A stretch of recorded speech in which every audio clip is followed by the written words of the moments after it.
பரிசுத்த நாமம் மகிமைப்படுவதாக. மீண்டுமாக நம்ம மத்தேயு சுவிசேஷம் 5ஆம் அதிகாரம் அதில் 14வது வசனத்தை மீண்டும் நம்ம வாசிப்போம். மைக் 2 மைக் இருக்கு இல்லையா? மைக் இருக்கிறவங்க, நீங்கள் உலகத்துக்கு வெளிச்சமாய் இருக்கிறீர்கள். உலகத்திற்கு வெளிச்சமாய் இருக்கிறீர்கள். மலையின் மேல் இருக்கிற பட்டணம் மறைந்திருக்க மாட்டாது. தேவன் தாமே இந்த 8வது வாரங்களிலும் 8வது பாகங்களிலும் நம்மோடு இடைப்படுவதற்காக நம் யாவரும் கர்த்தரை நாம் ஸ்தோத்திரம் பண்ணுவோம். ஸ்தோத்திரம். நல்ல ஆண்டவரே, இந்த நாளிலும் நீர் எங்களுக்கு கற்றுத்தந்த காரியங்களை சபையாருக்கும் ஆண்டவரே கேட்கிற உலகமெங்கு கேட்கிற யாவருக்கும் பிரயோஜனம் உண்டாக கர்த்தரங்களோடு கூட இடைப்படுவீராக. இயேசு கிறிஸ்துவின் நாமத்தில் ஜெபிக்கும் நல்ல பிதாவே, அல்லேலூயா. நாம் கடந்த பல வாரங்களாக இந்த 5:14 வைத்து தான் நீங்கள் உலகத்திற்கு எப்படி இருக்கீங்க, வெளிச்சமாக இருக்கிறீர்கள் என்று நாம் தியானித்து வருகிறோம். அதில் பிந்தின வசனம் அன்று சொல்கிறார், இருக்கிறீங்க என்று சொல்லிட்டு, நீங்கள் மலையில் மேல் இருக்கிற பட்டணம் மறைந்திருக்க மாட்டாது. ஒரு சொல்லலேலுயா. ஆண்டுடைய அந்த உள்ளான அந்த விருப்பத்தை நம்ம பார்க்க முடியுது. இங்கே தான் எவ்வளோ நல்ல தேவன் என்றால், தன்னுடைய ஜனத்தை அவர் உயர்த்தி பார்க்கணுன்னு அவருக்கு ஒரு ஆசை. அதான் என்ன சொல்கிறாருன்னா, மலை மேல் இருக்கிற பட்டணத்தை போல நான் அவர்களை வைக்கணும். சொல்லலேலுயா. மலை மாத்திரல, மலை மேல் இருக்கிற அந்த பட்டணமாக இருக்கணும்னு கர்த்தர் விரும்புகிறார். நம்ம எந்த சூழ்நிலையில் இருக்கிறோம் என்பது முக்கியம் கிடையாது. நாம் அதற்கு ஒரு வேளை தகுதி அற்றவளாக இருந்தாலும் பிரச்சனை கிடையாது. ஆனால் அவர் நினைத்தபடியே நம்மை மலை மேல் இருக்கிற பட்டணத்தை போல தேவன் நம்மை வைப்பார். ஒரு அலையலுயா.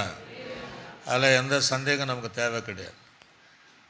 நம்ம உலகத்தில் சிலர் அற்பமாக நம்ம எண்ணி இருக்கலாம். குடும்பங்களோ யாரோ நம்ம இதெல்லாம் எதுக்கு அப்படின்னு சொல்லக்கூடியவளாக இருந்தாலும் கூட, தம் இரத்தத்தினால் கழுவப்பட்ட நீதிமான்களானாலும், தன்னால் இரத்தத்தினால் கழுவப்பட்டு ரட்சிக்கப்பட்ட தேவ பிள்ளைகளுக்கு, தன்னால் அழைக்கப்பட்ட தெரிந்து கொள்ளப்பட்ட தேவ பிள்ளைகளை மலை மேல் இருக்கிற பட்டணத்தை போல தேவன் வைப்பார். அல்லேலூயா.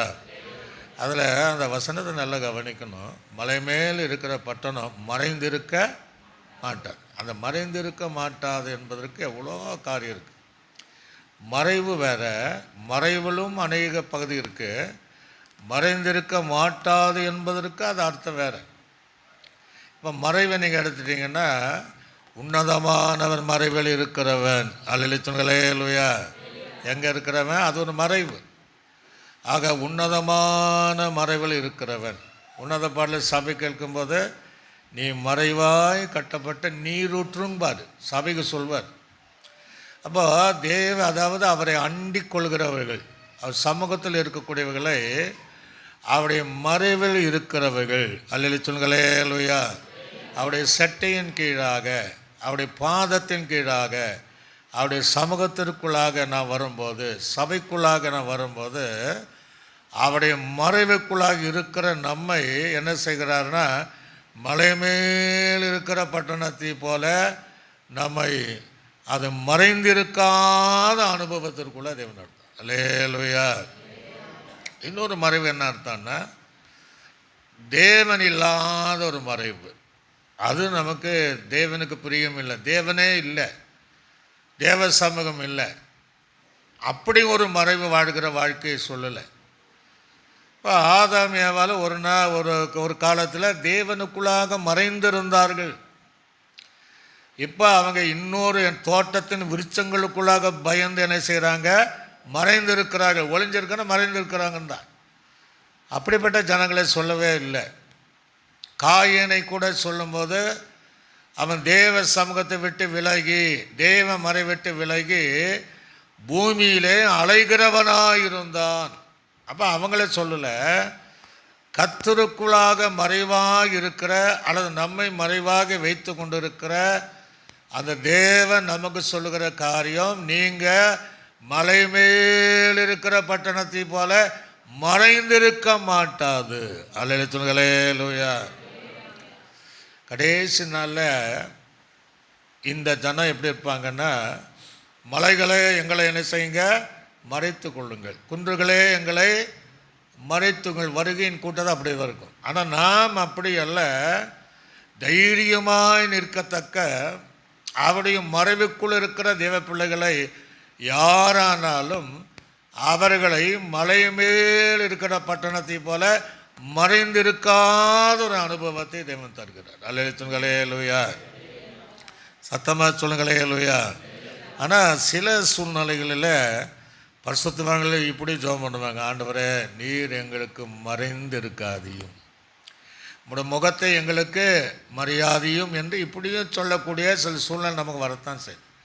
ஆனால் அவர் யாவருக்கும் மறைந்திருக்கிற தேவன் அல்ல, மறைந்திருக்கிறதை போல தோன்றினாலும் தன்னுடைய மறைவில் வைத்துதான் அந்த ஜனங்களை கர்த்தர் என்ன சொல்கிறாருன்னா, மலை மேல் இருக்கிற பட்டணம் மறைந்திருக்க மாட்டாது. அல்லேலூயா. ஒரு காலம் மறையாது. அப்போ இதில் எப்படி நம்ம எந்த சூழ்நிலையிலிருந்து தேவன் நம்மை அந்த பட்டணத்தில் வைக்கிறாருன்னா, 1 சாமுவேல் எழுதின புஸ்தகத்தை நீங்கள் வாசித்து கொள்ளுங்க. 1 சாமுவேல் 2ஆம் அதிகாரம் 8ஆம் வசனத்தை கூட வாசிங்க. 1 சாமுவேல் 2ஆம் அதிகாரம் 8ஆம் வசனம். நல்ல கவனி, எங்கேருந்து நம்ம தூக்கி வைக்கிறாருன்னா பட்டணத்தில், அவர் சிறியவனை புழுதியிலிருந்து நம்ம எடுக்கிறாரா. எங்கேருந்து எடுத்தாரா? புழுதி என்ன, கடைசி இந்த கல்லில் அடக்கம் பண்ணும்போது அதான் பேசுவாங்க, நீ மண்ணுக்கு மண்ணாகவும் தூசிக்கு தூசியாகவும் புழுதிக்கு. அப்படி ஒன்றும் இல்லாத நம்மை எங்கேருந்து எடுக்கிறாரா? புழுதியிலிருந்து எடுத்து எளியவனை குப்பையிலிருந்து உயர்த்துகிறார். அவர்களை பிரபுக்களோடும் உட்காரவும் மகிமையுள்ள சிங்காசனத்தை சுதந்தரிக்கவும் பண்ணுகிறார். போதும். அப்போ நல்ல கவனிங்க, எங்கிருந்து எடுக்கிறாரா? புழுதியிலிருந்தும் குப்பையிலிருந்தும் நம்மை உயர்த்தி அந்த பிரபுக்களோடு உட்கார வைத்து அந்த சிங்காசனத்தில் அமர வைப்பது தான் மலை மேல் இருக்கிற பட்டணத்தை போல இருக்கிற ஒரு அனுபவம். அல்லேலூயா. சத்தமாக சொல்லுங்களேலூயா. அப்போ தேவன் தன்னை அண்டிக் கொள்கிற ஜனங்களை அப்படியே விடுகிற தேவன் அல்ல. குப்பையெல்லாம் வீட்டில் கூட்டும் போதெல்லாம் சொல்லுவாங்க, பிள்ளைகள் கூட்டும் போது, அம்மா இந்த குப்பை என்ன செய்ய, அவங்க சொல்லுவாங்க, குப்பை அங்கே போய் கொட்டு அப்படிம்பாங்க. அதில் சேர்த்து வச்சு நெருப்பில் என்ன செய்யலாம், அதை நம்ம கொளுத்திடலாம். அது குப்பைன்னு வந்தான். இன்றைக்கெல்லாம் பஞ்சாயத்து புள்ள போய் கொட்டிடுறான், அவன் இரவாக்கிடுறான், இரவாத ஆகுது. குப்பைக்கு மதிப்பே கிடையாது, அந்த புழுதிக்கு மதிப்பே கிடையாது. ஆனால் அப்பேற்பட்ட ஜனம் தன்னை நோக்கி வரும்போது, அவர்கள் ரட்சிக்கப்படும் போது தேவன் அந்த புழுதியாக இருக்கிற அந்த ஜனத்தையும் குப்பையாய் மதிக்க முடியாத பெருக்கி கூட்டுகிற இருக்கக்கூடிய சூழ்நிலை இருக்கிற அந்த ஜனங்களை மலை மேல் இருக்கிற பட்டணத்தை போல கர்த்தர் வைப்பார். அல்லேலூயா. சத்தமாக சொல்லுங்களேலூயா. ஒருவேளை இதை கேட்கும்போது இதெல்லாம் எங்கே நடக்கும் அப்படிங்கிற, ஏன்னா நம்ம நிலைமை அப்படி இருக்கும். இந்த வசனத்துக்கும் நமக்கும் சம்பந்தம் இல்லாமல் ஒரு அடிமட்டத்தில் இருப்போம், சிறுமைப்பட்டு இருப்போம். உலக பிரகமாக என்ன குப்பாயாக தான் என்றாங்க, என்ன அற்பமாக என்றாங்க, நீ எல்லாம் இருந்து குடும்பம் வேஸ்ட்டுன்னு சொல்கிறாங்க.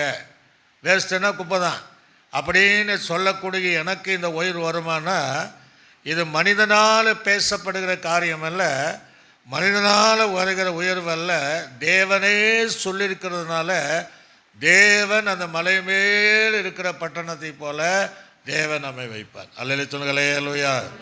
யாரை வைக்கிறாரு? நீங்கள் இந்த உலகத்திற்கு வெளிச்சமாய் இருக்கிறீர்கள். இருக்கிற அந்த ஜனங்கள் தான் மலை மேல் இருக்கிற பட்டணத்தை போல மறைந்திருக்கக்கூடாதபடி தேவன் அவர்களை நடத்துவார். எபேச நிருபத்தில் கூட 1ஆம் அதிகாரம் 3ஆம் வசனத்தை வாசிக்கும் போது வாசிங்க. எபேசர் நிருபம் 1ஆம் அதிகாரம். நம்முடைய கர்த்தராகிய இயேசு கிறிஸ்துவின் நம்முடைய கர்த்தராகிய இயேசு கிறிஸ்துவின் பிதாவாகிய தேவனுக்கு ஸ்தோத்திரம். பிதாவாகிய தேவனுக்கு ஸ்தோத்திரம். அவர் கிறிஸ்துவுக்குள் நல்ல கவனிங்க. அவர் கிறிஸ்துவுக்குள் உன்னதங்களிலே ஆவிக்குரிய சகல உன்னதங்களிலே சகல ஆவிக்குரிய ஆசீர்வாதங்களினால் நம்மை ஆசீர்வதித்திருக்கிறார். அவர் நம்மை ஆசீர்வதித்து இருக்கிறார். ஒரு அலை சொல்லலே லோயா. அப்ப தேவன் எப்படி தன்மை தேடி வந்த ஜனங்களை உன்னதங்களில் இருக்கிற ஆவிக்குரிய ஆசீர்வாதங்களை தருந்து அவர்களை வைத்ததை போல சகல ஆவிக்குரிய உயர்வான மேன்மையான ஆசீர்வாதத்தை தந்து இந்த மலை மேல் இருக்கிற பட்டணத்தை போல கர்த்தர் நம்மை நடத்துவார். அலைச்சுங்களே லூயா. விசுவாசிக்கிறவங்களும் ஒரு அலைச்சுங்களே லூயா. அவன் நினைத்தது தடைப்படலாகாது. அவன் நினைச்சான், தேவரே நீ சகலத்தை செய்ய வல்லவர், நீ நினைத்தது தடைப்படலாகாது. அவர் உன்னை நினைச்சிட்டான்னா அதே போல செய்வார். பல வருஷத்துக்கு முன்பாக நான் ஒரு பஸ்ஸில் பிரயாணம் பண்ணிகிட்டே இருந்தேன். பக்கத்தில் ஒரு பிரதர் என்னை பார்த்து, நீங்கள் பாஸ்டா அப்படின்னு, நாமான பிரைஸ்லாட் அப்படின்னாரு. அப்போ வெகு தூரம் பயணிச்சும் போது அவர் அவன் குடும்ப கதையெல்லாம் எப்படி நான் இயேசுவை ஏற்றுக்கொண்டேன், நான் ஒன்றும் இல்லாமல் இயேசுவை ஏற்றுக்கொண்டேன், எனக்கு 2 பிள்ளைகள், ரொம்ப எளிமையான குடும்பம்தான், சபைக்காரத்தில் ரொம்ப ஒழுங்காக இருப்பேன், எனக்கு ஒரு ஆசை, ஏன் 2 பிள்ளைகளும் எம்பிபிஎஸ் படித்து மருத்துவராக இருக்கணும், அதை உயர்த்தி காட்டணுங்கிற எங்கள் பெற்றோர்களுக்கு எங்களை ஆசை. அதனால் நாங்கள் என்ன செய்தோம், எவ்வளோ கஷ்டப்பட்டாலும் எவ்வளோ நாங்கள் நெருக்கப்பட்டாலும் அந்த பிள்ளைகளை படிக்க வைத்து இன்றைக்கி அந்த மருத்துவராக இருக்கிறாங்க. அந்த உயர்வை பார்க்கும்போது எங்களுக்கு சந்தோஷம். ஒரு அலைய சொல்லுங்களே லூயா, சத்தமாக சொல்லுங்களே லூயா. இப்போ இயேசு கிறிஸ்துவுக்கு அதுதான் ஆசை. அவர் என்ன கஷ்டப்பட்டார் நீங்கள் கேட்கலாம். இந்த உலகத்தில் இருக்கும்போது அவர் பாடுபட்டார், சோதிக்கப்பட்டார், நெருக்கப்பட்டார், நொறுக்கப்பட்டார், இன்னும் சிலுவையில் நமக்காக அடி வாங்கினார், நமக்காக பரிகாசிக்கப்பட்டார், நமக்காக துப்பப்பட்டார், நமக்காக ஆணிகளை அடிக்கப்பட்டார், விழாவில் கடைசி விழாவில் கூட குத்துனாங்க. அந்த இயேசு நமக்காக மரித்தார். அப்போ எதற்காக? நம்மை உயர்த்துவதற்காக. அல்லேலூயா சொல்லுங்களே லூயா. நம்மை ஆசீர்வதிப்பதற்காக. சாதாரண தகப்பன்மார்கள் தங்கள் பிள்ளைகள் உயரத்தில் இருக்கணும், எப்பேற்பட்டாலும் அவளை படிக்க வைக்கணும், நல்ல நிலைமையில் இருக்கணும் என்று விரும்பும்போது அவர் நமக்காக பாடுபட்டவர், சிலுவை சுமந்தவர், நமக்காக தண்டிக்கப்பட்டவர், நமக்காக வரக்கூடிய ஆக்கினியை அவர் சுமந்தவர், அவர் மரித்தவர், உயிரோடு எழுந்தது எதற்காகன்னா நம்மை உயர்த்துவதற்காகவே, நம்மை உயர்ந்த அந்த பட்டணத்தில் மேல் வைப்பதற்காக தான் இயேசு நமக்காக அந்த பாடுபட்டார். அல்லேலூயா சொல்லுங்களே லூயா. சத்தமா சொல்லுங்களே லூயா. ஆக இங்கே இன்னொரு காரியத்தை நான் பார்க்க வேண்டும். மீண்டும் அந்த வசனத்தை வாசிங்க. அந்த வசனத்தை வாசிமா 5:14. நீங்கள் உலகத்துக்கு வெளிச்சமாய் இருக்கிறீர்கள், மலையின் மேல் இருக்கிற பட்டணம் மறைந்திருக்க மாட்டாதுங்கிறார். மறைந்திருக்க மாட்டாதுன்னு அர்த்தம். தேவன் நம்மை உயர்த்தும் போது, தேவன் நம்மை உயர்ந்த ஸ்தானத்தில் வைக்கும் போது நாமே மறைந்திருக்க வேண்டும் என்று நினைத்தாலும் அது நடக்காது. அல்லே சொல்லுங்களே லூயா. நாமே மறைந்திருக்க வேண்டும் அல்லது தேவனை விட்டு கொஞ்சம் விலகி இருக்க வேண்டும் என்று நினைத்தாலும், நாம் நினைத்தாலும் மறைந்திருக்க முடியாத ஒரு ஆசீர்வாதத்தை தருவார். இன்னொரு காரியம் எதை காட்டுகிறது? தேவன் நம்மை உயர்த்தப்படும் போது, தேவன் மலை மேல் இருக்கிற பட்டணத்தின் மேல நம்மை வைக்கப்படும் போது, நம்மை சுற்றிலும் நமக்கு எதிராக செயல்பட்டாலும் இந்த உயர்வு இவனுக்கு வரக்கூடாது, இந்த பட்டணத்துடைய மேன்மை வரக்கூடாது, இந்த ஆசீர்வாதத்தை இவங்க பெற்றுக்கொள்ளக்கூடாது, இது உன்னதங்களில் இருக்கக்கூடாது, இவங்க குப்பையாக தான் இருக்கணும், அவங்க பொழுதாக இருக்கணும், இவங்க ராஜாக்கள் முன்னாடி உட்காரக்கூடாது, சிங்காசனத்தின் மேலே உட்காரக்கூடாது என்று எதிராக செயல்பட்டாலும் அதுவும் மறைந்திருக்கக்கூடாது. அல்லேலூயா. சத்தமாக சொல்லுங்க அல்லேலூயா. அப்படிதான் தேவன் அமைத்தவர். அதான் மலை மேல் இருக்கிற பட்டணங்கள் மறைந்திருக்க மாட்டாதுங்கிறார். இயேசு கிறிஸ்து இந்த உலகத்தில் இருக்கும்போது அவர் உலகம் முழுவதும் வெளிச்சமாக இருந்தார், உலகம் முழுவதும் நன்மை செய்கிறவராக இருந்தார். ஆனால் ஒரு கட்டத்தில் அவரும் மறைந்திருக்க வேண்டும் என்று விரும்பினார். ஆனால் அவரால் மறைந்திருக்க முடியவில்லை. அல்லேலூயா சொல்லுங்களே அல்லேலூயா. எடுத்து வாசிங்க, வசனத்தை எடுத்து வாசிப்போம். மார்க் சுவிசேஷம் 7ஆம் அதிகாரம் 24வது வசனம். சீக்கிரமாக வாசிங்க. மார்க் சுவிசேஷம். பின்பு அவர் எழுந்து அவ்விடம் விட்டு புறப்பட்டு பின்பு இயேசு எழுந்து அவ்விடம் விட்டு புறப்பட்டு தீரு சீதோன் பட்டணங்களின் எல்லைகளில் போய் தீரு சீதோன் பட்டண எல்லைகளுக்கு போய் ஒரு வீட்டுக்குள் பிரவேசித்து ஒருவரும் அதை அறியாதிருக்க விரும்பியும் அவர் மறைவாய் இருக்க கூடாமற் போயிற்று. அவர் மறைவாக இருக்கக்கூடாமல் போயிட்டு அவரால் மறைந்திருக்க முடியல. தன்னை மறைத்துக் கொள்ள வேண்டும் என்று அவர் நினைத்தவர், ஆனாலும் அவரால் மறைந்திருக்க கூடாமல் போயிட்டான். இதுதான் மலை மேல் இருக்கிற பட்டணத்தை போல மறைந்திருக்க மாட்டாது. அல்லேலூயா. அப்ப தேவன் நம்மை எப்படி நாம் சில நேரங்களில் மறைந்திருக்க வேண்டும் அப்படி என்று நாம் நினைத்தாலும், சில நேரம் ஊழியத்தில் நானும் நினைச்சிருக்கிறேன். 2வது பையன் மரணம் வரும்போது ஊழியம் செய்யக்கூடாதுன்னு நினைக்கல, ஊருக்கு போயிடணும், ஊரில் ஊழியம் செய்யணும் அப்படின்ட்டு எங்களை ஓவர்சீர் கூட பேசினேன். சார் இந்த மாவட்ட பொதுரை நான் ராஜினாமா பண்ணேன், கவுன்சில் அப்படி இருந்தேன், 2 வேண்டாம், நான் அப்படி ஊரில் போய் ஊழியம் செய்கிறேன் அப்படின்னு. அவர் எனக்கு உட்கார்ந்து 1 மணி நேரம் அட்வைஸ் பண்ணார். நானும் மறைந்திருக்க வேண்டும் என்று நினைத்தவன் தான். அவர் சொன்னார், உங்கள் போல் எனக்கு ஒரு குழந்தை இருந்துச்சு, தேவ சித்தத்துக்கு கொடுக்கணும், இருக்கிற பலன் தேவ சித்தம் எங்கே வைத்திருக்கிறாரோ அங்கே நீங்கள் கர்த்தருடைய ஊழியங்களை செய்யும். ஒரு அல்லேலூயா. அப்போ அவருடைய வார்த்தை என்னை பலப்படுத்தினது. அப்போ நாமே மறைந்திருக்க வேண்டும் என்று நினைத்த போது கூட தேவன் நம்மை மறைந்திருக்க கூடாதபடி அந்த மலை மேல் இருக்கிற பட்டணத்தை போல தேவன் நம்மை வைத்திருக்கிறார். அல்லேலூயா. சில சூழ்நிலை உங்கள் வாழ்க்கையில் அப்படி வந்திருக்கும். நம்ம கூட்டத்துக்கு போய் என்ன இருக்குது, அப்போ அப்படியே நம்ம ஒதுங்கி இருப்போம், நம்ம கொஞ்ச நேரம் அப்படியே மறைந்து இருப்போம், அல்லது பட்டுப்படாமல் நாம் இருப்போம் என்று நாம் நினைத்தாலும், நம்மை மறைத்துக்கொள்ள நினைத்தாலும் அதுவும் நடக்காது. அல்லேலூயா. எங்கு இருந்தாலும் தேவன் நம்மை சந்தித்து விடுவார். தாவீது அழகா சொல்றான், சங்கீதம் 139 உடைய ஆவிக்கு மறைவாக நான் எங்கே ஓடுவேன், உடைய சமூகத்தை விட்டு எங்கே நான் மறைந்திருப்பேன், விலகி நான் ஓடுவேன். பாதாளத்தில் படைக்கப்பட்டாலும் பூமியின் கடியாந்தரங்களை போய் தங்கினாலும் அங்கேயும் நீ இருக்கிறீர். அல்லேலூயா. விடமாட்டார். நாம் எங்கே நம்மை மறைந்து கொள்ள விரும்பினாலும் தேவன் நம்மேல் வைத்திருக்கிற அந்த திட்டத்தை நிறைவேறுகிற வரையும் நம்முடைய எண்ணங்களை மாற்றி இந்த மலை பிரசங்கத்தினுடைய அனுபவத்தின்படி மலை மேல் இருக்கிற பட்டணம் மறைந்திருக்க கூடாதபடி தேவன் நம்மை உயர்த்துவார். அல்லேலூயா. கையில் வைத்து சொல்லுங்க அல்லேலூயா.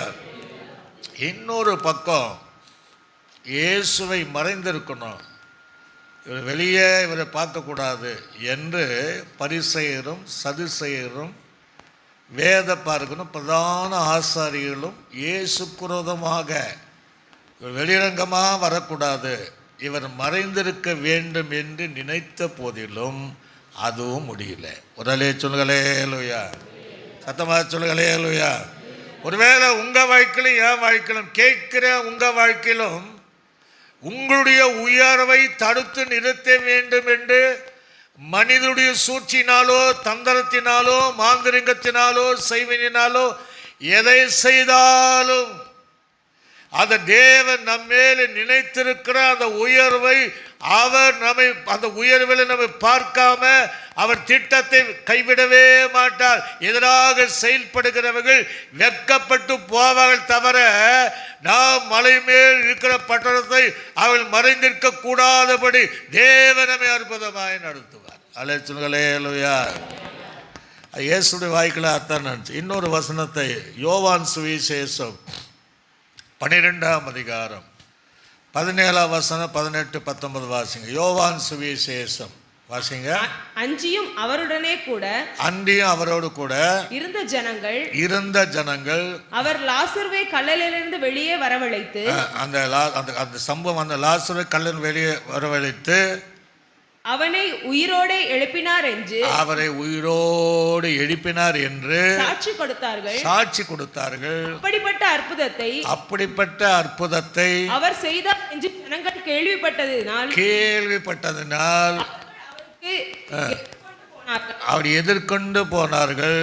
அப்பொழுது பரிசேயர் ஒருவரை ஒருவர் நோக்கி அவங்க பார்க்குறாங்க, நம்ம என்னமோ நினைச்சோம் இவளை வெளியே மறைந்திருக்குன்னு நினைச்சோம். ஒருவர் நோக்கி நீங்கள் செய்கிறதெல்லாம் வீணென்று அறிகிறது இல்லையா?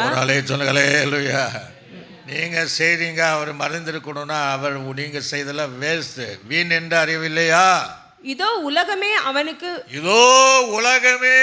அவருக்கு பின் செல்கிறது, செஞ்சு போயிற்றே என்றாங்க. ஒரு அலை சொல்லலேலுயா. அப்ப இயேசு இந்த உலகத்தில் வாழ்ந்த போது அவர் மறைந்திருக்க விரும்பினாலும் முடியல. இந்த பரிசேயர் சதுசேயர் வேற பாருங்கள் கூட்டங்களும் அவளை மறைந்திருக்க வேண்டும் என்று விரும்பல.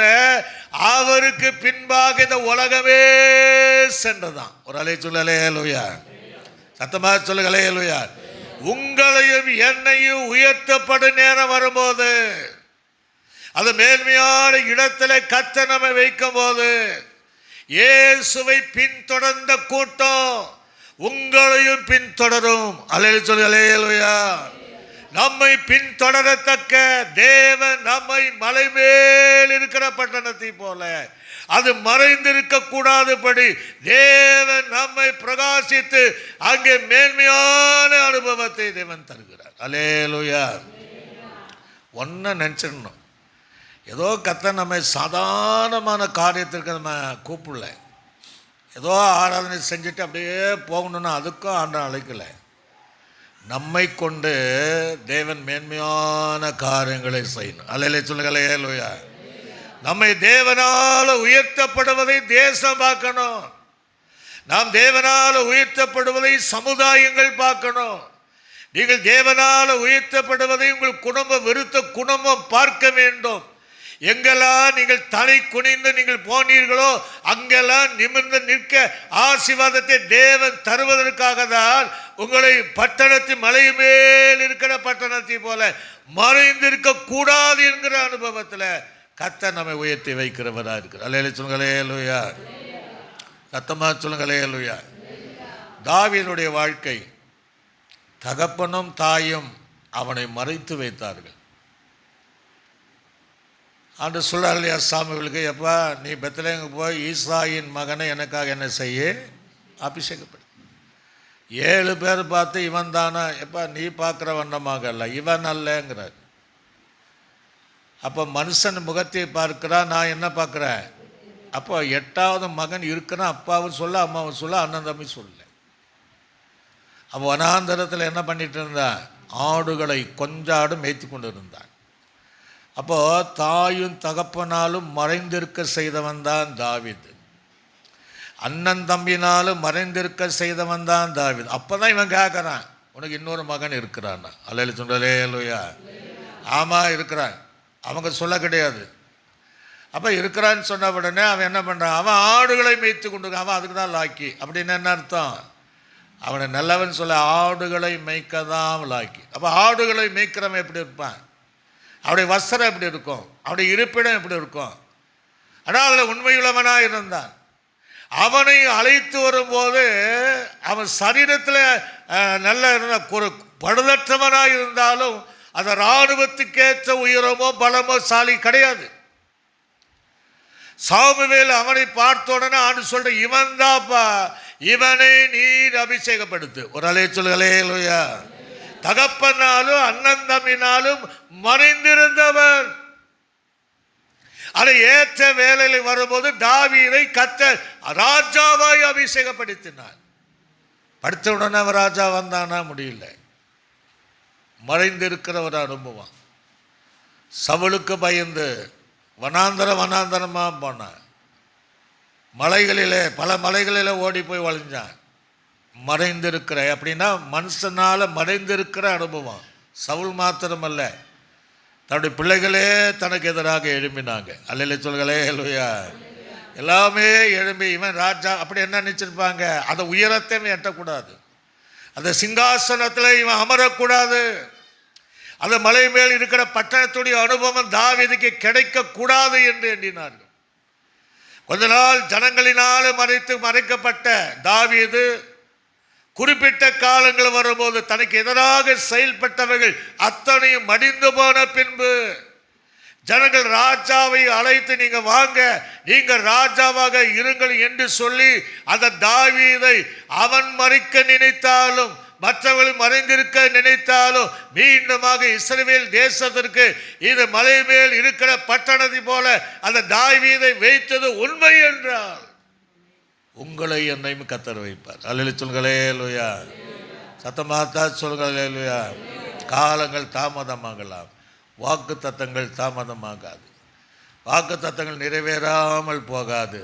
தாவீதுக்கு தகப்பனையும் மறைத்தார். பல காரியங்களை மறைக்கப்பட்டாலும் அவன் தேவனால குறிப்பிட்ட நாள் வரும்போது சிங்காசனத்தில் அமர்ந்து தேவனால உயர்த்தப்பட்டான். அவன் சந்ததியில் தான் இயேசுவே பிறந்தார். அல்லேலூயா.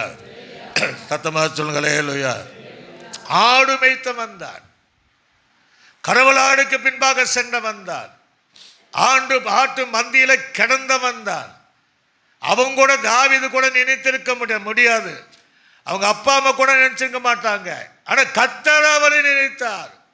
தாவீதை உயர்த்த வேண்டும் நினைத்தார், தாவீதை ராஜாவாக்கணும் நினைத்தார், அவனை மலை மேல் இருக்கிற பட்டணத்தை போல அவரை வைக்க வேண்டும் என நினைத்தார். தேவன் நினைத்த போது எதுவுமே தடை வந்தாலும் தடைகளை உடைத்து ஏற்ற காலங்களிலே சிங்காசனத்தில் தாவீதை அமர வைத்த தேவன் நம்முடைய தேவன். அல்லேலூயா. சொல்லிட்டு என்ன சொல்லாரு தாவீதை? என் இருதயத்துக்கு அப்படி சொன்னார். கர்த்தர் நினைத்ததை செய்து முடிக்க நம்ம நினைச்சது பண்ண முடியாது. கர்த்தர் நம்ம மேலே ஒரு காரியம் வைத்திருந்தால் நிச்சயமாக நிறைவேற்றி அந்த மலை மேல் இருக்கிற பட்டணத்தை போல கர்த்தர் வைப்பார். அல்லேலூயா. மோசையினுடைய ஜீவிதத்தை பார்த்தீங்கன்னா அந்த நாளில் பார்வனுடைய சட்டம், அதாவது எபிரேயர் ஸ்திரீகள் குழந்தை பெற்ற ஆண் குழையாக இருந்தால் என்ன செய்யணும்? கொன்னுடணும் தான் முதல் சொன்னேன். ரெண்டாவது என்ன சொன்னேன்னா அது நதியில் என்ன செய்யணும்? போடணும். அப்போது மோசை ரொம்ப அழகாக இருந்ததுனால பெற்றோர்கள் அவனை மறைத்து வைத்தார்கள். அல்லேலூயா சொல்லுங்களே லூயா. என்ன செஞ்சாங்க? 3 மாதம் மறைச்சு. அதனால மறைக்க முடியல. ஏன்னா கர்த்தர் அவன் மேலே வைத்திருக்கிற திட்டம் வேற. அவன் மலை மேல் இருக்கிற பட்டணத்தை போல இருக்கணும் என்பது தேவனுடைய திட்டம். பார்வன் நினைத்தால் ஒன்றும் பண்ண முடியாது. இவங்க 3 மாதத்திற்கு மேலே மறைத்து வைக்க முடியவில்லை. அல்லேலூயா சொல்லுங்களே லூயா. அப்போ அவளை தமைக்க என்ன செய்தால்? ராஜாவுடைய சட்டத்தை கீழ்ப்படிந்தாங்க, நதியில் போட்டாங்க. இனி நம்ம மோசையை மறைத்து வைக்க முடியாது, எப்படியும் பார்த்தா கொண்டு போடுவாங்க. அதனால் மோசை நம்ம நதியை போட்டுடலான்ட்டு ஒரு விதமாக என்ன செய்ய, நாணல் சும்மா போடாமல் நாணல் பெட்டி, அது பேலை என்று சொல்லப்படுகிறது, நாணல் பெட்டியில் வைத்து அது மோசையை நதியிலே அனுப்பினார். அல்லேலூயா சொல்லுங்களே லூயா. நான் நினைக்கிறேன் பார்வனுடைய குமார்த்தி கொஞ்ச நேரம் தான் இருக்கும், ஒரு நாள் இருக்காது, சில நிமிடங்கள் தான். எட்டுகிற தூரத்தில் அவள் அந்த நேரத்தில் ஸ்நானம் பண்ண வந்தாள் தன் தோழிகளோடு.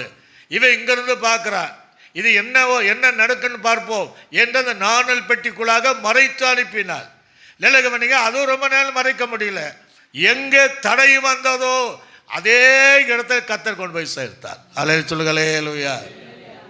தமைக்க குழந்தை எடுக்கிறார், ரொம்ப அழகாக இருக்குது. அப்போ அவளுக்கு கொல்ல மனசு வரல, நதியில் போட மனசு வரல. அப்ப நினைத்தார், இந்த பிள்ளையை வளர்ப்பதற்கு எபிரிய ஸ்திரீகள் ஓடுறான், இந்த பிள்ளையை வளர்ப்பதற்கு நான் ஒருவரை கொண்டு வர வேண்டுமா என்று சொல்லி சரிங்கிறார். பார்த்தானா மோசேயுடைய தாயாரே வருகிறார். அல்லேலூயா சொல்களே லூயா, சத்தமா சொல்களே லூயா. ஒரு அற்புதமான காரியம் என்னன்னா, இந்த மோசே சின்ன குழந்தை பருவத்தில் தன் தாயின் பாலை அருந்தி தாய்க்கே சம்பளம் வாங்கி கொடுத்தவன். ஒரு அலேச்சன்களே லூயா. இன்னைக்கெல்லாம் நிறைய பேருக்கு வேலை இல்லைங்கிறோம், நல்லா படிச்சுட்டு வேலை இல்லைங்கிறோம். அவன் சின்ன குழந்தையில் தன்னுடைய தாய்ப்பாலை அருந்தி தாய்க்கே சம்பளம் பெற்று கொடுத்தவன் தான் இந்த மோசே. அல்லேலூயா லூயா. இந்த மோசே நீங்கள் பார்த்தீங்கன்னா அவன் 2 விதத்தில் வளர்க்கப்பட்டவன். ஒன்று எகிப்தினுடைய சகல காரியங்களும் வளர்க்கப்பட்டவன். 2 எபிரியருடைய பழக்க வழக்கத்திலும் தன் தாயின் மூலமாக வளர்க்கப்பட்டவன். அதனால்தான் அவன் வேதம் சொல்லுகிறபடி அவன் பேச்சிலும் வாக்கிலும் செய்களிலும் அவனை போல வல்லவன் ஒருவனும் கிடையாதான். ஒரு அல்லேலூயா. அவ்வளோ அழகா பேசக்கூடியவன், அவ்வளோ காரியம் செய்யக்கூடியவன் தான் இந்த மோசே. அங்கே தேவனுடைய திட்டம் நிறைவேறணும். அதனால அங்கே எகிப்தினுக்கு எபிரியருக்கு யுத்தம் வரும்போது எகிப்தினை கொலை செய்த காரண நிமித்தமாக மீண்டும் மோசேயை தன்னை மறித்து கொள்ள வேண்டும் என்று. அல்லேலூயா. இப்போ நிறைய பேர் மறித்தாங்க. பெற்றவர்கள் 3 மாதம் மறித்து கொண்டாங்க. அந்த தமக்கை சில மணி நேரங்கள் மறித்து அனுப்பினார். பார்வோன் வீட்டில் கொஞ்ச நாள் மறைந்திருந்தார். இப்போ மோசேயை தன்னை மறித்து கொள்ளும்படியாக அவன் பயந்து வனாந்தரங்களில் ஓடி போய் தன்னை மறித்து கொண்டான். அல்லேலூயா. சத்தமா சொல்லுங்களேலூயா. 40 வருஷம் ஆடுகளை மேய்த்து மேய்த்து மேய்த்து மனிதனுடைய பேசுகிற பாஷையை மறந்துட்டான். பேச்சில் வல்லவை, பேச்சு இப்போ வரல, தெக்குவாயும் மந்தனாவாயிட்டான். அதான் ஆண்டவரே எனக்கு பதிலாக வேறு யாரும் என்ன செய்யுங்க அனுப்புன்னு சொல்லிட்டேன். அப்போ அந்த ஆடுகளை மேய்த்து கொண்டு இருக்கும்போது ஒரு தடவையில் ஓரேவில் அந்த முச்செடியிலே அக்கினி எரிகிறது. அந்த மோசம் ஆச்சரியமாக பார்க்குறான். ஏன்னா இந்த வெயில் காலங்களெல்லாம் இலைகள் ஒன்று ஒன்று உராய்ந்து தானாகவே நெருப்பத்தும் அந்த ஃபாரஸ்ட் ஏரியாலாம் எரியும். அப்போ நிறைய சந்தர்ப்பம் பார்த்துட்டு இது வித்தியாசமாக இருக்க, இது எரிகிறது ஆனால் முச்செடி வேகலையே. அல்லேலூயா. ஒரு இதுவரையும் காணாத ஒரு காரியம் பக்கமாக போகிறான். ஆண்டு சொல்லிட்டார், என் கிட்ட நீ என்ன செய்யக்கூடாது, வரக்கூடாது, பாதரட்சைகளை அவிழ்த்து போட்டுடு. ஒரு அல்லேலூயா. அப்போ தேவன் நினைத்தது அங்கே தான் ஆரம்பிக்குது. அப்போ பாதரட்சை கழட்டினான். இந்த பாதரட்சை அதுவரையும் எதை காட்டுகிறது? அந்த ஆடுகளை மேய்ப்பதற்கோ தன்னை பாதுகாப்பதற்கோ அந்த பாதரட்சையை அவன் அணிந்து கொண்டு வந்தான்.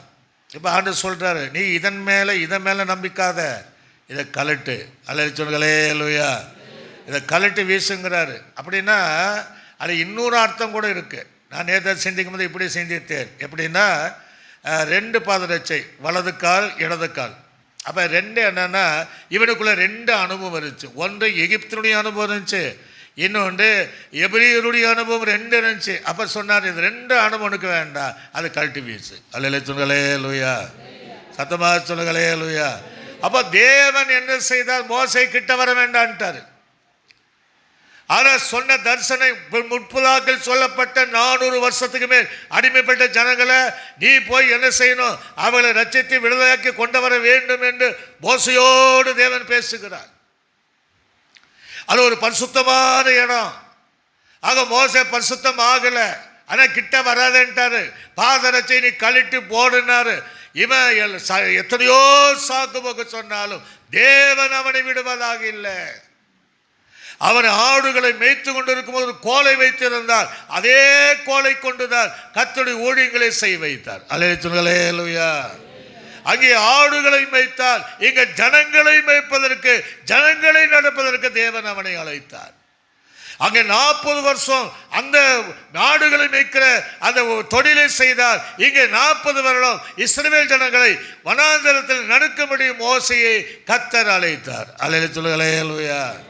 ஆண்டவருடைய ஆசை அவனை மலை மேல் இருக்கிற பட்டணத்தை போல வைக்கணும். அவனும் மறைந்திருக்கக்கூடாது.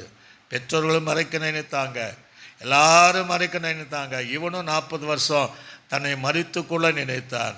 ஆனால் தேவனுடைய காலம் வரும்போது தேவன் அவனை அழைத்தார். அலையில சொன்னங்களே லூயா. இப்போ அவருக்கு என்ன பாதரட்சை கொடுத்துருப்பார்? ஏசாயாவின் தீர்க்கதரிசி புஸ்தகத்தில் வாசிக்கும் போது 52ஆம் அதிகாரம் 7ஆம் வசனத்தை வாசிங்க. ஏசாயாவின் தீர்க்கதரிசி புஸ்தகம் 52ஆம் அதிகாரம் 7ஆம் வசனம். சமாதானத்தை கூறி நற்காரியங்களை சுவிசேஷமாய் என்ன அவனுக்கு பாதரட்சை வரணும்னா, இனி அவன் சொல்லக்கூடிய சமாதானத்தை கூறி நற்காரியங்களை சுவிசேஷமாய் அறிவித்து ரட்சிப்பை பிரசித்தப்படுத்தி உன் தேவன் ராஜரீகம் பண்ணுகிறார் என்று சீயோனுக்கு சொல்லுகிற சுவிசேஷகனுடைய பாதங்கள் மலைகளின் மேல் எவ்வளவு அழகாக இருக்கு. அல்லேலூயா சொல்லுங்களே லூயா. இப்போ மோசைக்கு என்ன கொடுத்தாருன்னா, அவனுடைய பாதரட்சை கழட்டிட்டு இவர் ஒரு பாதரட்சை கொடுத்தாரு. அல்லேலூயா சொல்லுங்களே லூயா. இவர் சுவிசேஷம் சொல்லக்கூடிய, ரட்சிப்பை குறித்து சொல்லக்கூடிய, சமாதானத்துக்காரிய சொல்லக்கூடிய, நற்காரியங்களை சொல்லக்கூடிய அந்த பாதரட்சியை தேவன் மோசைக்கு கொடுத்து தேவன் அவனை எகிப்துக்கு அனுப்பினார். அல்லேலூயா சொல்லுங்களே லூயா. எபேச நிருபத்தில் வாசிக்கும் போது வாசி பாருங்க, 6ஆம் அதிகாரம் அதில் 15ஆம் வசனத்தை வாசி பாருங்க. சமாதானத்தின் சுவிசேஷத்தை குறித்து ஆயத்தம் என்னும் பாதரட்சையை கால்களிலே தொழுது கொள்கிறவர்களாகவும் இங்க சொல்றாரு. அப்ப மோசே கொடுத்த இந்த பாதரட்சை அவன் பாதரட்சை கழிட்டுட்டு தேவன் ஆயத்தம், சமாதானம், சுவிசேஷ, ரட்சிப்பு, நற்காரியங்கள் என்கிற அந்த பாதரட்சியோடு தேவன் அந்த மோசையை எகிப்துக்கு அனுப்பினார். அல்லேலூயா சொல்லுங்களே லூயா. சத்தமா சொல்லுங்களே லூயா. அப்ப இவன் மறைந்திருக்க முடியல, பெற்றோர்கள் அவனை மறைக்க நினைத்தாலும் முடியல. ஆக எகிப்தில் 40 வருடம் மறைந்திருந்தாலும் முடியல. தேவ திட்டம் நிறைவேறும்படியாக மோசையை கர்த்தர் மலை மேல் இருக்கிற பட்டணத்தின் மேல தேவன் அவனை உயர்த்தினார். அல்லேலூயா சொல்லுங்களே லூயா.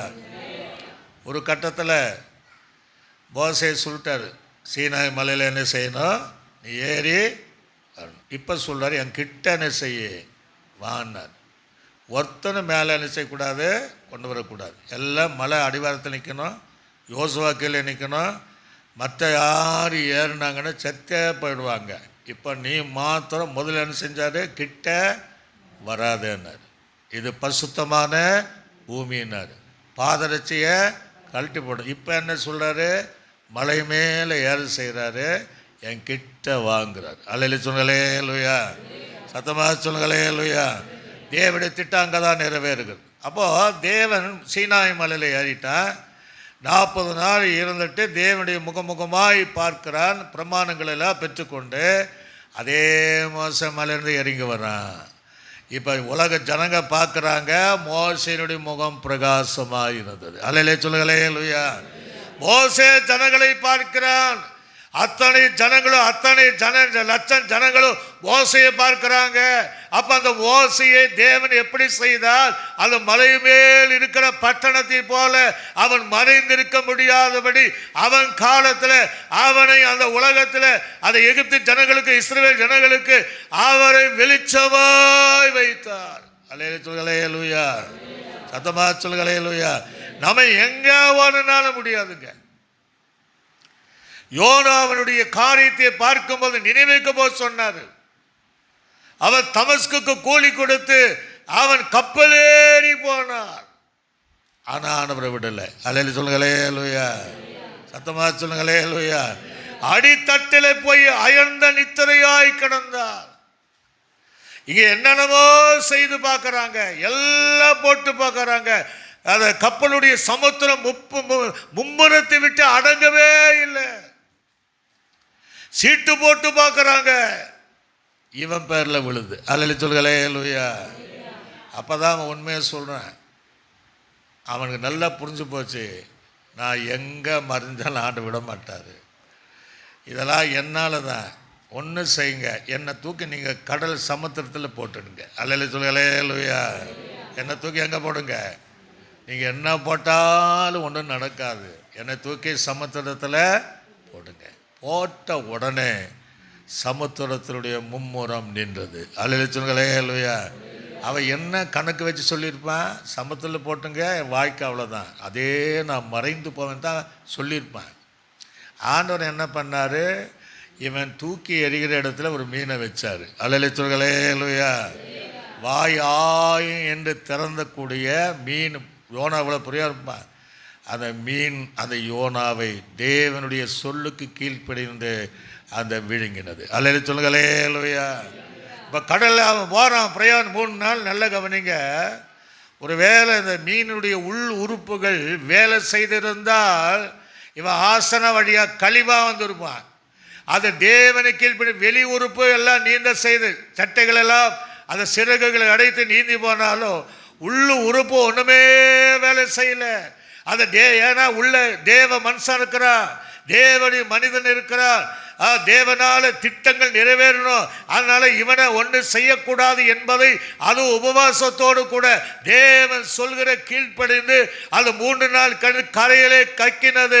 அவன் மீண்டும் நினைவுக்கு வந்து தேவனுடைய வார்த்தையில் சொல்கிற அளவுக்கு அவனை வைத்து அந்த 1,20,000 பேரை தேவன் ரட்சித்து இந்த யோனாவை மலை மேல் இருக்கிற பட்டணத்தை போல மறைந்திருக்க முடியாதபடி செய்தார். அல்லேலூயா சொல்லுங்களே லூயா. சத்தமாதா சொல்லுங்களே லூயா. சபைக்கு இருக்கக்கூடிய தேவ பிள்ளைகள் நீங்கள் நினைக்கலாம், எத்தனையோ வருடம் நான் வந்துட்டுருக்கிறேன், ஒரு ஆசீர்வாதத்தை என்னால் பார்க்க முடியல, நான் எவ்வளோ உயரணும்னு பார்க்குறேன், என்னால் நம்ம உயரக்கூடாது. கர்த்தர் உயர்த்துகிற நேரம். அல்லேலூயா சொல்லுங்களே லூயா. அவரை பலத்த கரத்துக்குள்ளாக நீங்கள் அடிங்கிறீர்கள். ஏற்ற வேலை வரும்போது கர்த்தர் நம்ம என்ன செய்வாரா? அவரை உயர்த்துவார். கர்த்தர் எல்லாம் இந்த சபை, எனக்கு ஒரு ஆசை, சபையில் வரக்கூடிய அத்தனை பேர் உயர்ந்த இடத்துல இருக்கணும். அல்லேலூயா சொல்லுங்களே லூயா. அத்தனை பேர் நல்லா படித்து நல்ல உத்தியோகத்தில் இருக்கணும். அப்படின்னா ஆண்டுக்கு எவ்வளோ பெரிய விருப்பம் இருக்கும். அதுதான் இந்த மத்தேயு 5:14 நான் வாசிக்கும் போது, நீங்கள் உலகத்திற்கு வெளிச்சமாக இருக்கிறீர்கள், மலைவேல் இருக்கிற பட்டணம் மறைந்திருக்க மாட்டவே மாட்டார். இதை அறிந்துதான் அந்த மோசே ஒரு வார்த்தை சொல்றேன். அது கேட்ட உடனே அவனுக்குள்ள ஒரு தீர்மானம். எபிரேயர் நிருபத்தில் வாசிக்கும் போது 11ஆம் அதிகாரம் 24 வசனம் முதல் 26 வசனம் வரைக்கும் வாசிங்க. விசுவாசத்தினாலே மோசே தான் பெரியவனான போது, யாரால பெரியவனானா? தேவனால அவன் பெரியவனான் ஆன போது, பார்வோனுடைய குமாரத்தியின் மகன் எண்ணப்படுவதை வெறுத்து அநித்தியமான பாவ சந்தோஷத்தை அனுபவிப்பதை பார்க்கிலும் தேவனுடைய ஜனங்களோடு துன்பத்தை அனுபவிப்பதையே தெரிந்து கொண்டு இனி வரும் பலனுக்காக நோக்கமாயிருந்து எகிப்திலுள்ள பொக்கிஷங்களையும் கிறிஸ்துவின் நிமித்தம் வரும் நிந்தையையும் நிந்தையும் அதிக பாக்கியம் என்று எண்ணி விசுவாசத்தினாலே தரிசனம் ஆனவரை தரிசிக்கிறது போல இருந்து ராஜாவின் கோபத்துக்கு பயப்படாமல் எகிப்தை விட்டு போனான். ஒரு அலே சொல்லலே லூயா. அந்த தேவனை சந்தித்த உடனே அவன் தீர்மானம் பண்ணிட்டான், நான் இது பார்வோனுடைய குமாரன் என்று சொல்லப்படுவதை வெறுக்கிறேன், அந்த அந்தஸ்தை வெறுக்கிறேன், அந்த மேன்மை வெறுக்கிறேன், அந்த உயர்வு இருக்கிற அந்த பொக்கிஷம் எனக்கு வேண்டாம். பார்வோடைய குமாரன் என்ற எவ்வளோ அந்தஸ்து இருக்கும், எவ்வளோ பொக்கிஷம் இருக்கும், அதெல்லாம் எனக்கு வேண்டாம். நான் அனித்தியமான உலக சந்தோஷம் வேண்டாம், அது அனித்தியமானது. என்னை சந்தித்த தேவன் என்னை உயர்ந்த பட்டணத்தின் மேலே, என்னை மலை மேலே பட்டணத்தின் மேலே வைப்பார். இனி வருகிற பலனுக்காக, இந்த ஜனத்திற்காக நான் துன்பப்படுவது மாத்திரமல்ல, இயேசுவுக்காக நிந்திக்கப்படுவதை பாக்கியம் என்று எண்ணினேன் என்று இனி வரும் பலனுக்காக அவன் தேவனுக்காக ஓடினான். அல்ல சொல்லுங்களே லூயா, தத்துமா சொல்லுங்களே லூயா. அதுதான் இங்க சொல்றாரு, மலை மேல் இருக்கிற பட்டணம் மறைந்திருக்க மாட்டார். கேட்கிற தேவ பிள்ளைகளை குறிப்பிட்ட காலங்கள் வரும்போது தேவன் அழகு பார்க்கிற தேவன். அல்ல சொல்லுங்களே லூயா. அதான் வேதம் சொல்லுற, நீங்கள் கீழானவைகளை அல்ல, நீங்கள் மேலானவைகளை. நம்ம என்றைக்குமே சின்ன ஆசீர்வாதத்தை கேட்போம். ஆண்டவரே இது இருந்தால் போதும், அது இருந்தால் போதும். உலகில் மேலானவைகளை, மேலான ஆசீர்வாதத்தை, மேலான உயர்வை கர்த்தர் நமக்கு தருவதாக வாக்குத்தத்தம் செய்த தேவனை அவர் என்றைக்கு நான் அவரை நம்பினேன். உண்மையிலே அவர் அந்த மலை பிரசங்கத்துடைய அனுபவம், அவர் மலை மேல் இருக்கிற பட்டணத்தை போல தேவன் நம்மை பிரகாசிக்க செய்வார். அல்லேலூயா சொல்லுங்களே லூயா. நோவாவின் காலங்களிலே ஒன்று நடந்துச்சு. நோவாவின் காலங்களிலே அது ஒன்றை நம்ம பார்ப்போம், அடுத்த வாரம். நோவாவின் காலங்களிலே 40 நாட்கள் வானத்தின் மதகுகளும் பூமியின் ஊற்றுக்கண்களும் திறந்து ஃபுல்லாக ஜலமாக இருந்தது. அல்லேலூயா சொல்லுங்களே லூயா. இந்த ஜலமாக இருந்தது. நோவா தேவனுக்கு கீழ்ப்படிந்தான், அவன் நீதிமானாக இருந்தான், கர்த்தருக்கு பயப்படுகிறவனாக இருந்தான். இதில் இந்த ஜலம் பெருக பெருக 2 காரியம் நடந்தது. இந்த பேலை மேலே மிதச்சிட்டே, எவ்வளோ ஜலம் வருகிறதோ அந்த பேலை அப்படியே மேலே போயிட்டே இருந்துச்சு. இவன் பேலைக்குள்ளே தான் மறைத்து வைத்திருந்தான், மேலே போயிட்டே இருந்துச்சு. ஆனால் ஜனங்கள் எல்லாம் மடிந்து கீழே வந்துட்டே இருக்கிறாங்க. அல்லேலூயா சொல்லுங்களே லூயா. தேவனு கீழ்ப்படியாமல் பொல்லாப்பு செய்து தேவன் வெசனப்படுகிற மனசாபப்படுகிற பாவங்கள் செய்த நிமித்தமாக அவங்க கீழேயே வந்துட்டு இருந்தாங்க, இவங்க மேலேயே போயிட்டு இருந்தாங்க. அல்லேலூயா சொல்லுங்களே லூயா. கிட்டத்தட்ட அந்த மலையின் மேலே நான் 3 பைபிளை நான் அப்படி பார்த்தேன். அந்த மலையின் மேலே 17 முழம் உயரத்தில் அந்த ஜலம் நின்றான். மலையை தெரியல, மலையின் மேலே அந்த நின்றான். இன்னொரு வேதத்தில் 18 முழம், இன்னொரு வேதத்தில் 22 அடின்னு போட்டிருக்கு. அந்த அளவுக்கு இந்த ஜலம் அந்த மலைக்கு மேலாக நின்றது. அது நின்றாலும் நிரந்தரமாக நிற்கவில்லை. அல்லேலூயா சொல்லுங்களே லூயா. அந்த மலையை பார்க்கவே முடியல, அந்த மலையில் இருக்கிற பட்டணத்தை பார்க்கவே முடியல. ஒருவேளை நமக்கு எதிராக ஜலம் போல சில பிரச்சனைகள் நாம் மலை மேல் இருக்கிற பட்டணத்தை மறைந்திருக்க வேண்டும் என்று நினைத்த சில காரியங்கள் நமக்கு மேலே எழுப்பினாலும் அது சில நாட்களுக்கு பின்பு அது படிப்படியாய் மலை தெரிகிற அளவுக்கு தேவன் அதை காண்பித்ததை போல நம்ம வாழ்க்கையிலும் நமக்கு எதிராக கொந்தளிக்கிற புயலை போல பிரச்சனை வந்தாலும், நம்மை பார்க்க கூடாத மறைந்திருக்கிற அனுபவம் வந்தாலும், அது நாளுக்கு நாள் அது கம்மியாகி நாம் மலை மேல் இருக்கிற பட்டணத்தை போல உலகம் அறிவதற்கு தேவன் நம்மை உயர்த்த போகிறார். அல்லேலூயா சொல்லுங்களே லூயா. சத்தமாதா சொல்லுங்களே லூயா. அந்த வசனத்தை நாம் வாசித்து நம்ம வாசித்து பாருங்க. ஆதியாகமம் புத்தகத்தில் 7ஆம் அதிகாரம் 17ஆம் வசனம் முதல் அங்கே 20ஆம் வசனம் வரைக்கும் வாசிங்க. 17ஆம் வசனம் முதல். ஜலப்பிரளயம் 40 நாள் பூமியின் மேல் உண்டான போது ஜலம் பெருகி பேழையை கிளம்ப பண்ணிச்சு. ஒரு அலைய சொல்லுங்களே லூயா. எல்லாம் நீங்க பேலை மேலேயே போய் கிளம்ப பண்ணிட்டு அது பூமிக்கு மேல் மிதந்தது. அது பூமியின் மேல மிதந்தது. ஜலம் பெருவெள்ளமாகி பூமியின் மேல் மிகவும் பெருகிச்சு. பேழையானது ஜலத்தின் மேல் மிதந்து கொண்டிருந்தது. பேழையானது எவ்வளவு போதான் ஜலத்தின் மேல் மிதந்து இருந்தது. ஜலம் பூமியின் மேல் மிகவும் அதிகமாய் பெருகினதினால் வானத்தின் கீழ் கீழ் எங்குமுள்ள வானத்தின் கீழ் எங்கும் உள்ள உயர்ந்த மலைகள் எல்லாம் உயர்ந்த மூடப்பட்டன. மலைகள் எல்லாம் மூடப்பட்டது. ஒரு அலைய சொல்களே லூயா. மலையே என்ன செய்ய முடியல, பார்க்க முடியல.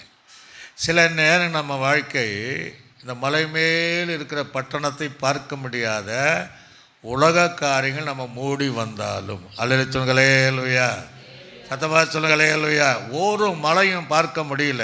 அடுத்தது, மூடப்பட்ட மலைகளுக்கு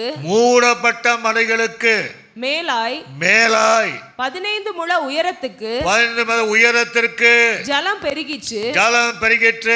அப்பொழுது மாம்ச ஜந்துக்கள் ஆகிய பறவைகளும் எல்லாம் போதும், எல்லாமே மாண்டு போயிட்டு. மாண்டு போய் என்ன காரணம்? ஆண்டவர் ஒரு காற்றை அனுப்பினார். அல்ல சொல்லுங்களே லூயா. ஒரு காற்றை அனுப்பும் போது எல்லாமே வற்றி போயிற்று. இப்போ இந்த நோவா எங்க இருக்கிறான்? 8ஆம் அதிகாரம் 4ஆம் வசனத்தில் வாசிக்கும் போது, 8ஆம் அதிகாரம் 4ஆம் வசனம், 7ஆம் மாதம் 17ஆம் தேதியிலே 17ஆம் தேதியில பேழை அரராத் என்னும் மலைகளின் மேல் தங்கிற்று. ஒரு அலை சொல்லுங்களே லூயா. இதே போல நோவாவின் அவன் குடும்பமும் அந்த மலையின் மேலே தங்கினதை ஒருவேளை அந்த நாள் பார்க்கக்கூடிய ஜனங்கள் இல்லாம இருந்தாலும், ஆனாலும் இன்றைக்கு அதே பேர இருப்பதாக உலகமே பார்க்கக்கூடிய அந்த மலை மேல் இருக்கிற அந்த பட்டணத்தை போல நோவாவின் குடும்பத்தை வைத்ததை போல தேவன் நம்மை வைப்பார். அல்ல சொல்லுங்களே லூயா. எத்தனை நாள் சத்துரு நம்மோடு போராடுவார், எத்தனை நாள் சத்துரு நம்மை வெளிச்சத்தில் வராதபடி மறைந்திருக்க செய்வார். தேவன் ஒரு காற்றை அனுப்பும் போது அது வற்றி போகும். இப்ப நல்ல கவனிங்க. இப்ப நோவா என்ன பண்ணியிருப்பார்? அந்த உலகத்தை பார்க்கணும்னா ஜன்னலை திறந்தார். அல்ல சொல்லுங்களே லூயா. ஜன்னலை திறந்த உடனே முழு உலகத்தை பார்க்குறான். முன்ன பார்க்க முடியல. ஆனால் ஒரு ஜீவ ஜந்து கிடையாது. வற்றி போனதை பார்க்கிறார். நல்ல கவனிங்க. இதே நோவா பின்னாடி சந்ததிகள் வரும்போது அந்த ஜனங்க நோவாவின் பழைய பார்த்துருப்பாங்க, நோவாவை பார்த்துருப்பாங்க, நோவாவும் இந்த ஜனகத்தை பார்த்துருக்கிறார். அல்ல சொல்களே இல்லையா. ஆக இந்த மலை மேல் இருக்கிற பட்டணத்துடைய அனுபவம் என்னன்னா, நம்மையும் உலகம் பார்க்கும், நாமும் உலகத்தை பார்க்கலாம். அல்லே சொல்களே இல்லையா. நாமும் நமக்கு ஒருவேளை நேசிக்கல பார்க்கலாம், எதிரான வழி பார்க்கலாம், ஜலம் போல பொங்கி வருகிற ஜனங்களையும் பார்க்கலாம். ஆக நம்மையும் ஜனங்கள் பார்க்கத்தக்க இது மத்திய 5:17 படி நீங்கள் உலகத்திற்கு வெளிச்சமாக இருக்கிறீர்கள், நீங்கள் மலை மேல் இருக்கிற பட்டணத்தை போல மறைந்திருக்க மாட்டாது. அல்லேலூயா சொல்லுங்களே அல்லேலூயா. அப்படியே நாம் எழும்பி நின்று ஆண்டவரே இந்த வார்த்தையின்படி எங்களை நடத்துங்க என்று சொல்லி அப்படியே நாம் எழும்பி நின்று கர்த்தரை அப்படியே நாங்கள் சோத்திரம் பண்ணுங்க பார்ப்போம். சோத்திர ஆண்டவரே, ஒருவேளை இப்போ இருக்கிற நிலைமை நீங்கள் பார்க்காதீங்க. கடன் சுமையாக இருக்கலாம், சொந்த நிலம் இல்லாமல் இருக்கலாம், எந்த வருமானம் இல்லாமல் இருக்கலாம், பார சுமையாக இருக்கலாம், தகுதி இல்லாமல் இருக்கலாம், ஒருவேளை உலகம் உங்கள் குப்பையாக எண்ணி இருக்கலாம், புழுதியாக எண்ணி இருக்கலாம். நீ சிறியவன் என்று சொல்லலாம், நீ எளியவன் என்று சொல்லலாம், நீ ஒன்றுக்கு உதவாது என்று சொல்லலாம், இவன் அதுதான் லாக்கின்னு சொல்லலாம். ஆனால் கர்த்தர் உன்னை உயர்த்த போகிறார். கர்த்தருடைய சத்தத்திற்கு நீ கீழ்ப்படியும் போது, மலை பிரசங்கத்துடைய அனுபவத்துக்குள் வரும்போது, அந்த மலை மேல் இருக்கிற பட்டணத்தை போல தேவன் மறைந்திருக்க முடியாதபடி உன்னை உயர்த்தணும்னு கர்த்தர் விரும்புகிறார், உன்னை மேன்மைப்படுத்தணும்னு விரும்புகிறார். சகல ஜாதிகளும் நான் உன்னை மேன்மைப்படுத்துவேன் என்று சொல்லியிருக்கிறார். நீ கீழாகாமல் மேலாவா என்று சொல்லியிருக்கிறார். ஒருவேளை இந்த திட்டத்திற்கு நீ மறைந்து போனாலும், ஒருவேளை உன்னை மறைந்திருக்கிற அநேக உலக சக்திகள் உனக்கு எதிராக செயல்பட்டாலும், ஒரு நாள் நிச்சயமாக வரும். அந்த உயர்ந்த இடத்தில் நீ இருப்பதையும் உலகம் உன்னை பார்க்கத்தக்க, உன்னை வெறுத்தவர்கள் பார்க்கத்தக்க அந்த மலைமேல் இருக்கிற பட்டணத்தினுடைய அனுபவத்தை கர்த்தர் உனக்கு தர விரும்புகிறார்.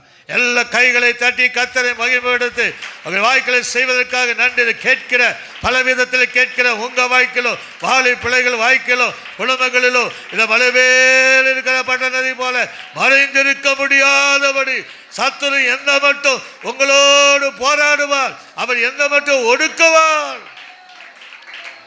கர்த்தர் ஒரு காட்சியை அனுப்புகிறார். உங்களை மறைத்த அந்த அனுபவங்களை மாற்றுகிறார். கர்த்தர் உங்களை உயர்ந்த நிலைமைக்கு கொண்டு வரப்போகிறார். எல்லாரும் பிதாவாகிய தேவனை நாம் சோதனை பண்ணுவோம். சோதரம் கர்த்தராகிய இயேசு கிறிஸ்துவை நாம் சோதனை பண்ணுவோம். சோதரம் நம்மை ஆற்றி தேற்றின பரிசுத்த ஆவியானவரை நாம் சோதனை பண்ணுவோம்.